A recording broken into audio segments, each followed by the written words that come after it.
پیارے اسلام بھائی، یا تو سوشل میڈیا کا استعمال نہ کریں، اور اگر کرنا ہے تو یکدر گیر محکم گیر. ہم ایک صحیح العقیدہ عاشق رسول عالم دین کا دامن تھام لیں اور پھر اس سے سیکھتے رہیں.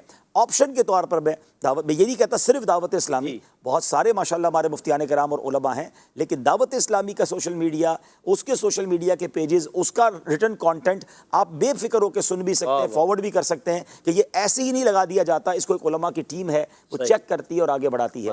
ایک آخری بات کہہ دیتا ہوں، ویڈیوز کے ساتھ ساتھ جو پوسٹوں کا سلسلہ چلا ہے، اب پوسٹ آئی، اب پرابلم یہ کہ آپ نے یہ دیکھا کہ یہ پڑھو تو یہ ملے گا، خود پڑھتا نہیں ہے، 100 بندوں کو بھیج دیتا ہے. تو ایک تو پڑھنے کا رواج نہیں، فارورڈ کرنے کا رواج بہت ہے. اچھا پھر وہ جو لکھا ہوا یہ درست ہے بھی کہ نہیں؟ ہمیں خود ایسی کئی پوسٹیں دیکھی ہیں جو من گھڑت حدیثیں اور جناب غلط چیزیں ہوتی ہیں، تو فارورڈ کرنے سے پہلے کسی عالم دین سے پوچھ لیا جائے. ایسا نہ ہو کہ میں غلط مسئلہ آگے بڑھانے کا گناہ اپنے ذمہ لے لوں. پھر دوبارہ عرض کرتا ہوں کہ اس کے لیے بھی بہترین طریقہ یہ ہے کہ جو دعوت اسلامی کے آفیشیل پیجز ہیں، وہاں سے اگر آپ کوئی پوسٹ اٹھا لیں گے تو بے دھڑک جو ہے نا آپ اس کو فارورڈ. الحمدللہ ہر ایونٹ پر ہمارے پاس سے موضوعات پر ٹاپک پر آتی ہیں، ویڈیوز بھی آتی ہیں، پوسٹ بھی آتی ہیں، تو ہمیں تیار مال مل رہا ہے اور سلیکٹڈ اور اتھینٹیکیٹ مل رہا ہے، تو کیوں نہ اس کو آگے بڑھائیں. سوشل میڈیا پہ دو قسم کے لوگ ہیں. ایک تو فالوورز جو کہ یوز کر رہے ہیں، فالو کر رہے ہیں، جو آ رہے ہیں. دوسرے ہیں انفلوئنسر. اب دیکھیں ہر شخص، جیسے عبدالحبیب بھائی نے ارشاد فرمایا نا کہ کوئی چیز سیکھ رہے ہیں، سن رہے ہیں تو اچھی جگہ سے سیکھیں. لیکن آپ نے مفتی صاحب سے کوئی بات، کوئی مسئلہ سنا، اس کو سمجھا، اس کو سیکھا، لیکن ضروری تو نہیں ہے کہ جو آپ سیکھ چکے ہیں، سمجھ چکے ہیں، وہ آپ اچھے انداز سے ڈیولپ بھی کر سکیں.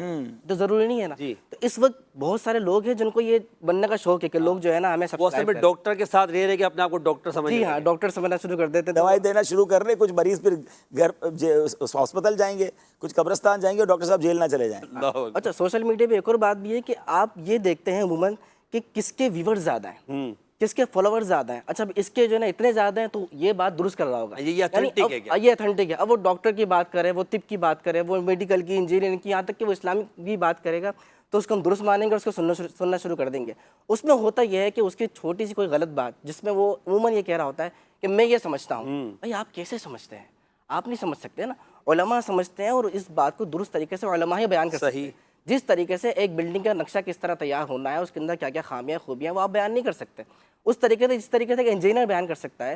تو اسی طریقے سے آپ اپنے سمجھنے کے لیے تو ٹھیک ہے، لیکن ضروری نہیں ہے کہ آپ کے ویور زیادہ ہیں تو آپ جو ہے نا ہر چیز کے اوپر اپنا، جیسے کہتے ہیں کہ ہر فن مولا، امیر سنت فرماتے کوئی فن مولا نہیں ہوتا. بالکل. یہ اور پھر وہ تفسیر بھی رائے اور تفسیر بھی حدیث کا جو ایک پورا موضوع ہے، اس پر بھی تو ہے نا. اب اس میں دیکھیں نا، اگر انہوں نے بات بڑی اچھی کی کہ جس کے فالوور زیادہ یا جو مشہور زیادہ، تو شیطان سے زیادہ مشہور تو شاید کوئی بھی نہیں. شیطان کتنا مشہور، ہر ایک جانتا ہے، ہر مذہب والا جانتا ہے، ٹھیک ہے نا، ہر مذہب والا جانتا ہے. تو پھر شیطان کی ماننا شروع کر دیں گے. تو بھائی آپ اللہ معاف کرے، سوشل میڈیا کا تو زمانہ ہے کہ کوئی کپڑے اتار دے تو اس کے سب سے زیادہ لائک ہو جائیں گے، کوئی بھی الٹا کام کر دے تو اس کے کہتے ہیں نیگیٹیوٹی تو زیادہ فالوورز لاتی ہے. تو ہر نیگیٹو آدمی پہلے فالوور لیتا ہے، پھر آگے جا کے وہی مذہب کا بیان کرنا شروع کر دیتا ہے. آج کل تو چینل والے بلاتے بھی اس کو ہیں کہ جس کے فالوور زیادہ ہوں. بھائی اس کے پاس اس کی اوتھینٹیکیشن کیا ہے؟ تو یہ نہیں ہونا چاہیے. بلکہ اگر ایسے میڈیا اور چینل کے لوگ بھی ہمیں سن رہے ہیں تو خدا سے ڈریں، ایسا نہ کریں. ایسے لوگوں کو دین سکھانے کے لیے نہ بٹھائیں جو دین کا بیڑا غرق کر دیں، اور پھر اس کے گناہگار آپ بھی ہوں گے. بلکہ وہ حدیث پاک ہمیں ذہن میں رکھنی چاہیے نا کہ نیکی کی طرف رہنمائی کرنے والا بھی نیکی کرنے کی طرح ہے. اس طرح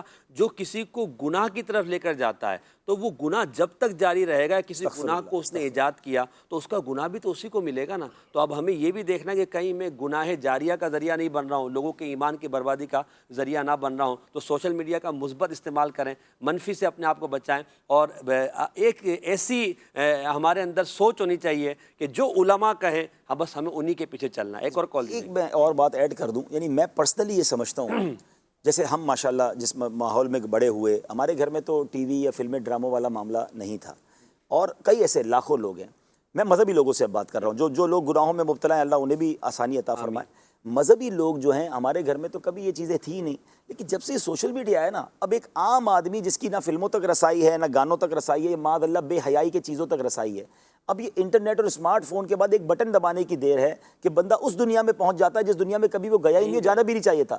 تو ویسے تو سارا سال بچنا تھا، لیکن میں ایک مشورہ یہ دوں گا کہ اپنے موبائل سے کم از کم ماہ رمضان میں کچھ اپلیکیشن ڈیلیٹس کر دیں. میں نام نہیں لیتا، جو ایپلیکیشن مجھے گناہوں کی طرف لے جاتی ہے، میں نماز پڑھ کے نکلا، تسبیح پڑھ کے نکلا، روزے کی عالم میں ہوں اور میں نے موبائل کھولا اور چونکہ عادت تھی جیسے ہی کلک کیا تو ایک ایسا منظر سامنے آیا جو دیکھنے والا نہیں تھا، یا کان نے وہ سنا جو سننے والا نہیں تھا، حالانکہ میں مذہبی آدمی بھی ہوں، تو میں تو اپنی روحانیت اپنے ہاتھوں سے برباد کر رہا ہوں۔ اور روایتوں میں آتا ہے جو رمضان میں ایک گناہ کرے اس کے 1 سال کے اعمال برباد کر دیے جاتے ہیں۔ میرا ہی موبائل، میرا ہی سوشل میڈیا کہیں میرے اعمال برباد نہ کر رہا ہو تو کیا کرنا مجھے ایسے سوشل میڈیا کا۔ تو یہ بہت ضروری ہے، اور بہت آسانی سے جس کو کہتے ہیں نا گناہوں کا سیلاب، یہ موبائل کے ذریعے میں عام لوگوں کی تو بات ہی نہیں کر رہا نا، ان کو بھی بچنا چاہیے، لیکن وہ لوگ جو ماشاءاللہ اس چیز کا التزام کرتے تھے کہ ان کے گھر میں ٹی وی نہیں تو ڈرامے نہیں تو فلمیں نہیں، پاسبل بھی نہیں ہے، اہلیہ بھی ایسا نہیں کہ یہ چیزیں دیکھ سکے کہیں جا کر، لیکن جناب اس موبائل نے اور موبائل کے ساتھ تنہائی نے کہیں انہیں بھی تو گناہوں میں مبتلا نہیں کر لیا، یہ چیک کرنا بہت ضروری ہے۔ اور جو جیسے روزے کا مقصد ہے تقوی، ہم روحانیت حاصل کرنے کے روزہ رکھ رہے ہیں اور پھر موبائل کے ذریعے وہی روحانیت برباد، سارا آپ خود ہی برباد کر رہے ہیں۔ تو اس لیے جو عبدالحبیب بھائی نے کہا یہ بالکل ہمیں چیک کرنا چاہیے اور ہمیں اپنے آپ کو اس کو بچانا۔ کال دیجیے گا ذرا۔